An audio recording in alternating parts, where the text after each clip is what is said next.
Hello viewers, once again I Dr. Ajay Kumar Misra welcome you all to my YouTube channel named Computer the Way of Life. Friends, in continuation of my previous presentation titled Function and the Way it is used in C programming, here I am explaining the term recursion and recursive function. This video is an effort to provide the basic concept of recursion, recursive function and its significance in C programming. Hope you all will watch this video till last. Now we start with the term recursion. When a process gets repeated, it is called recursion. A recursion is a process or expression that states some concept or property of one or more variables, which is specified by a procedure that yields values or instances of that function by repeatedly applying a given relation or routine operations to know values of the function. In other words, recursion is a process to call a value from its previous value to generate subsequent values. As a whole, we can say recursion is a process of calling itself during execution. Any recursion has two parts. First part is the definition of the smallest argument, that is generally denoted by f0 or f1. Second part is the definition of the nth term, denoted by fn. This can be better understood by taking a simple real life example that we want to reach from ground floor to the first floor of a building by using staircase. Then at step 1 we have to start from the ground floor. At step 2, step 1 plus ground floor. At step 3, step 2 plus step 1 plus ground floor. If accordingly we move on, we reach to the step number n, that is step n plus 1 plus step n minus 2, and if we go on doing so, we have to add that step 2 plus step 1 plus ground floor. Likewise, recursive function is a special type of function which repeats or uses its own previous term to calculate subsequent terms and forms a sequence of terms. It is based on the arithmetic and geometric sequence with common difference or common ratio between them. It is widely used in programming languages like C, Java, Python, PHP and many more. Next, we will discuss about recursive function and its significance in C programming. As per requirement, a C program may use number of functions or at least one function. In a C program, generally calling functions are declared in main function, which calls other functions to execute the task and returns back the answer to the concerned calling function. The function which calls another function is called as calling function, and the function which actually performs the task is known as called function. But there are situations where a process calls itself repeatedly. This type of repeated calling is known as recursion, and the function which uses the same principle or technique is called recursive function. That is, a function which calls itself repeatedly is called a recursive function. Recursive function has its own significance. It is preferred to use in special circumstances like Tower of Hanoi problem to calculate factorial of a number, generating Fibonacci series, and there are other examples. A recursive function must satisfy two important conditions to get the answer. First condition is each time when a function calls itself must be closer towards the solution of the original problem, and the second condition is there must be a terminating condition to stop the recursion process. Next, we will discuss about working model of recursive function. Here the adjacent pseudocode describes the general working of recursive function. Like other C programs, first line is a mandatory preprocessor, that is #include stdio.header file. In this, you can observe there are three portions. The first portion is termed as the control flow from within the body of the function. Second portion is control flow from the main function initially, and the third portion is after the exit condition if satisfied and control goes back to main function.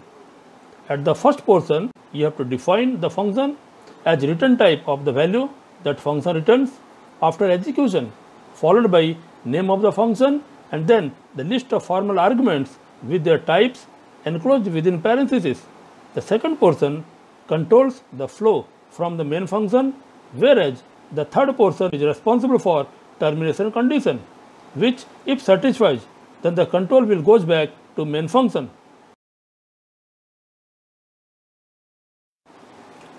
To have better understanding of recursive function, you can refer the adjacent diagram. In this, after preprocessor directives, there is user-defined function, that is initiating a function. After this, there are other statements, and then execution reaches to base case condition. At base case, you have to verify the given condition. If the given condition is false, then the control will move to the recursive case and then shift back to initiate function. This process of repetition continues until the base case becomes true. When the base case becomes true, the return statement executes and provides the required answer. Now we will discuss some of the important points to derive recursive function. Following are the important points that we have to consider to derive the recursive function. First, recursive functions call their own function for succeeding terms. Then always check the type of sequence, whether it is arithmetic or geometric, which means the number is added or subtracted in the next term of the sequence with a common difference, or they are multiplied and have a common factor between them respectively. Then find out the common difference for arithmetic series and common factor for geometric series between each term in the sequence respectively. Then write the recursive formula based on the first term and successive terms and the common difference or common factor between them for both the series. The general recursive formula for arithmetic sequence is Fn equal to Fn minus 1 plus F1, whereas for geometric sequence it is Fn equal to R into Fn minus 1, where R is the common ratio. Now, to further explain the recursive function, we have taken two examples. First example is without terminating condition, whereas second example is with terminating condition. Here in the first example, we are using main function as a recursive function with a data type void, that is valueless, and a no argument list. When we execute the program, it goes on displaying computer science and application repeatedly, as because in this program the function definition part and its execution is properly defined, but there is no terminating condition. As a result, it repeats itself and displays the message written within double quotation mark, that is computer science and application, but there is no terminating condition to bring back the control out of the base case or condition to stop the process.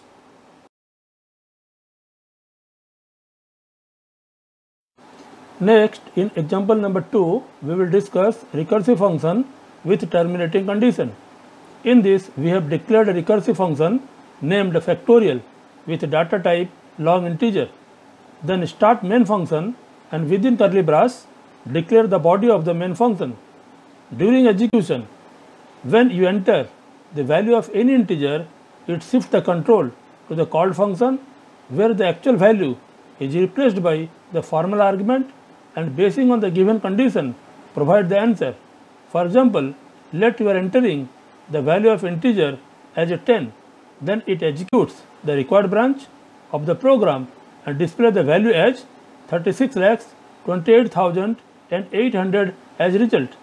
But you enter the value as 1 or any number less than 1, then it prints the result as 1.